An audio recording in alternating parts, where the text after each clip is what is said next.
A striking sight in central Sarajevo. Wearing their beards and clothes in the manner prescribed by the Prophet, these young Salafists are preaching their vision of Islam based on Sharia law in one of Sarajevo's busiest shopping streets.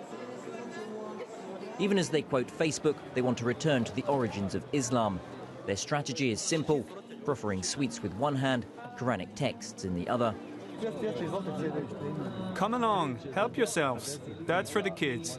50 wonderful stories. I'm happy to see that Islam is progressing and spreading. In Bosnia, Islam has coexisted with Christianity for the past 6 centuries. Bosnian Muslims are largely moderate. Drinking alcohol is common, while veiled women are rare.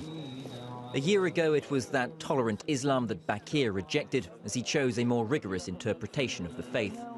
To find the real Islam, you should stick to the interpretation of the early generations and not of the modern, often polluted interpretations that are influenced by Western philosophy. And Saudi Arabia, they retain this most pure Islam. Bosnia's Muslims, or Bosniaks, represent 45% of the total population. Until recently, few sported pronounced, visible signs of their faith. Now, though, Islam is increasingly assertive. A lot of it in Bosnia is more of a fashion statement, as crazy as that sounds, because I think a lot of these girls, they put the veil on, but they're very empowered and they are very outspoken. But I also feel that it's a change from what we really are. If it continues like this, it's sure that they'll become even more radicalized. They'll become a bigger community, and they will recruit terrorists.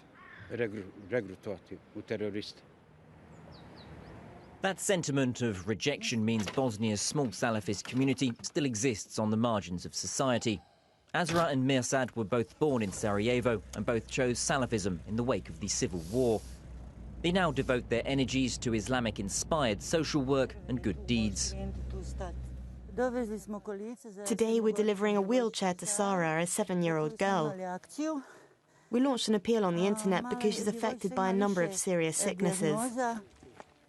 These pictures will be posted on Azra's Facebook page to help encourage future donations. The wheels just need pumping up. What do you think? Can we come in to see Sara?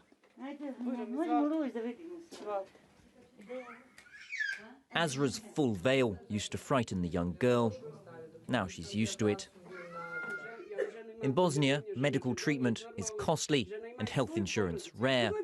The aid that Azra provides is seen as a blessing. Believe me, we did everything possible. We never went to anyone to ask for help up until now.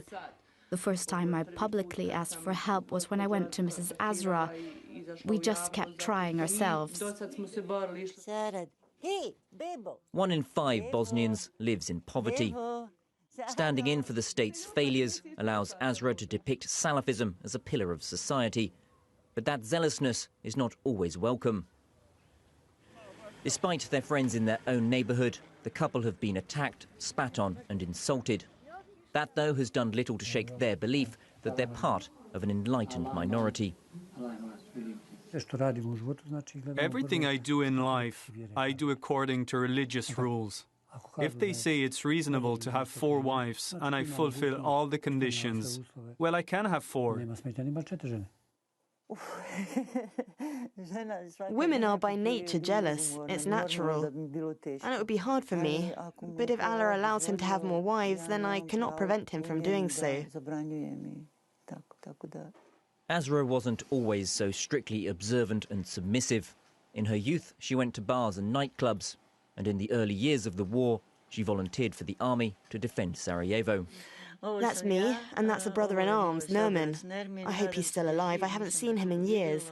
This was taken in the Sarajevo tunnel. Azra's war photos show a distant past that reflect her changes. She insists now her face be blurred. The conflict 2 decades ago inspired Azra's intense faith. It It was also the moment the Salafist movement arrived in Bosnia. As the war between Orthodox Bosnian Serbs and Muslim Bosniaks intensified, the conflict attracted foreign fighters, mujahideen, to come and defend their Islamic brethren.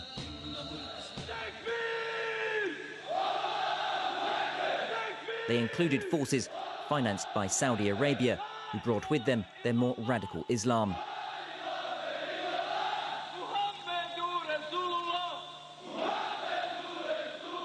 After the war, Saudi aid organisations stepped in to shore up a state led dry by the conflict. Their cash helping rebuild the country, villages, schools, and above all, mosques. One of those is the King Fahd Mosque in Sarajevo. It's the largest in the Balkans. It's where Bakir often prays. So it's a place where people would come and socialize, and it be a productive, fertile ground for making business connections, just getting to know all the brothers, and even getting married, you know, extending family ties. Bakir's Quranic teacher also helped him find a job as a real estate agent, working for wealthy clients from the Gulf.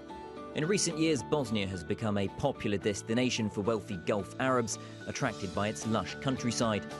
The scale of their ambitions is unprecedented in Bosnia. This tourist village is set to cost €4.5 billion. That's the equivalent of about a third of Bosnia's annual GDP.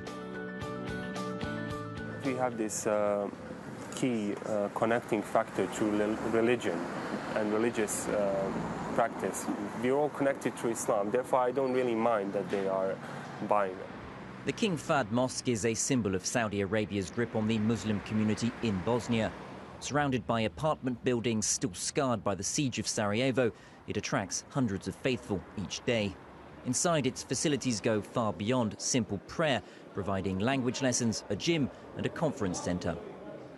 The mosque does not answer to the local authorities. The imam demanded we obtain authorization to film from the Saudi embassy. Fortunately, tonight provides good publicity. Every year, the Saudi kingdom pays for 50 Bosnians to take the pilgrimage to Mecca. The lucky few are the cream of Bosnian society. The selection process is very demanding. We try to choose the elite from public life, from cultural, religious or political spheres. It's a fair and honest process. The Saudi benefactors also provide scholarships to study in the Gulf Kingdom. An opportunity to instill a Saudi version of Islam, different to Bosnia's tolerant Muslims, amongst the new generation of the country's elite. There are some individuals have been influenced by a certain way, which is very much of, let's say, of the Saudi type. I don't deny. They are individuals and cannot form any force. 20 years after a war driven by ethnic hatred, violence and religion remain entwined in the country. Bosnia used to import jihadists. Now it exports them. Bosniak fighters are known to fill the ranks of the Islamic State organization. In this radio exchange, recorded in Kobani in northern Syria, the combatants are speaking Bosnian.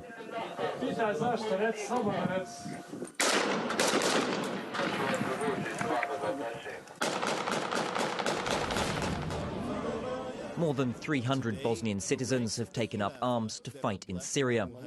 With a population of under 4 million, that's the highest ratio in Europe. They also provide ideal recruitment figures for the Islamist groups' propaganda videos. Borite se tamo. Borite se protiv njih. Ako možete, postavite im eksplozive ispod auta, njihovim kućama, svima njima. Ako možete, uzmite otrov neki, stavite im u piće, u jelo. The threat is taken seriously by the Bosnian authorities. In the past year, Operation Damascus has seen a spate of raids across the country, police seizing weapons and ammunition and arresting 35 radical Islamists accused of financing and inciting jihad. One of those was Bilal Bosnic, the leader of Bosnia's most hardline Salafist group. Bosnic has a long history of preaching radical, uncompromising Islam. In recent years, that's evolved into recruiting jihadists from Europe for the Islamic State organization. The one-time singer, now a passionate proponent of an international caliphate.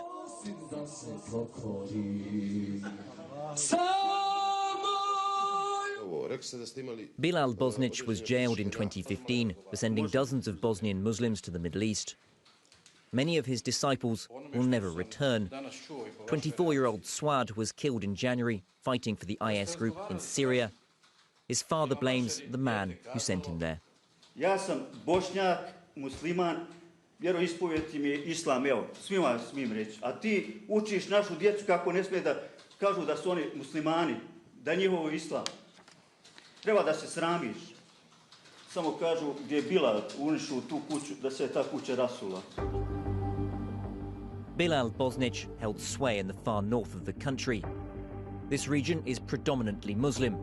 Racked by poverty and unemployment, it proved fertile ground for Bosnić's message. As we arrive at the family home of Swad Sabic, the young jihadist killed in Syria, the welcome is far from friendly.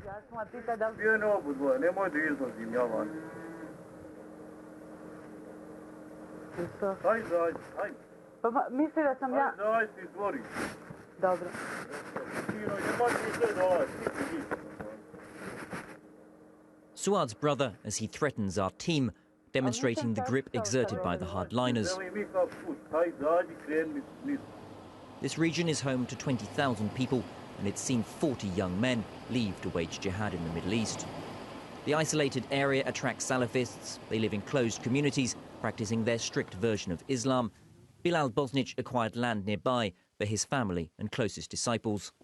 Ono brdo tamo, ovo tuda blizo. Oni su ono sve tamo kupili. Ma da, zatvorili su onoga što bi bunto sve pokupovali. Otkud lova I da uzmeju. To kao tu se pravi ovaj vrag. Kao kamp. Bosnia's intelligence agencies say jihadists trained in this region before leaving for Syria. The struggle between moderates, Salafists and jihadists has marked this local mosque. Its former imam testified against Bilal Bosnić at his trial. Since then, he was beaten up 5 times and accused of failing in his Islamic duties.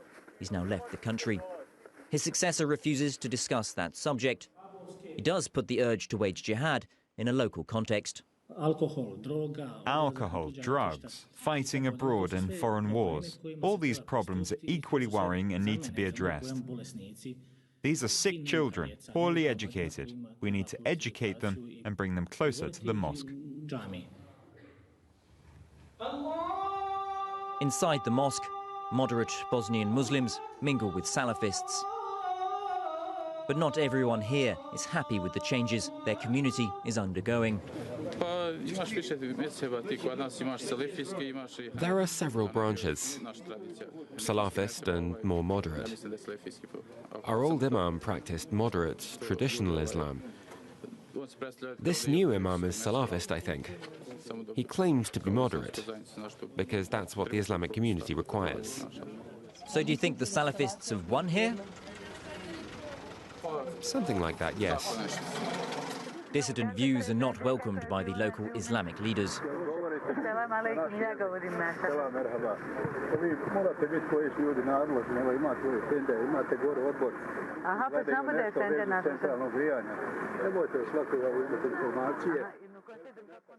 That tension reflecting the cost of extremism in the region, a cancer that is eating away at the community. After having met Bilal Bosnić, this woman's son left for Syria. He's been fighting there for the past year. I didn't like to see him go off with them. They left at night to go and pray and read the Quran. I have a Quran here. I can pray when I want here. There's no need to go and pray with those guys with their beards down to the waist. For me, they're not Muslims. They manipulate young people. They send them off God knows where, far from their families. If they're Muslims, Allah only knows better than me. For me, they're not Muslims. She has nothing left of her son. Before he left, he burned all his belongings, clothes and photos. Now she fears he may never return. I'm scared they'll kill him if they find out his mother wants him to come back home. I want to tell him that, but I don't dare. To never see him again would kill me. He's my youngest child. He looks just like me. He's blonde, just like me.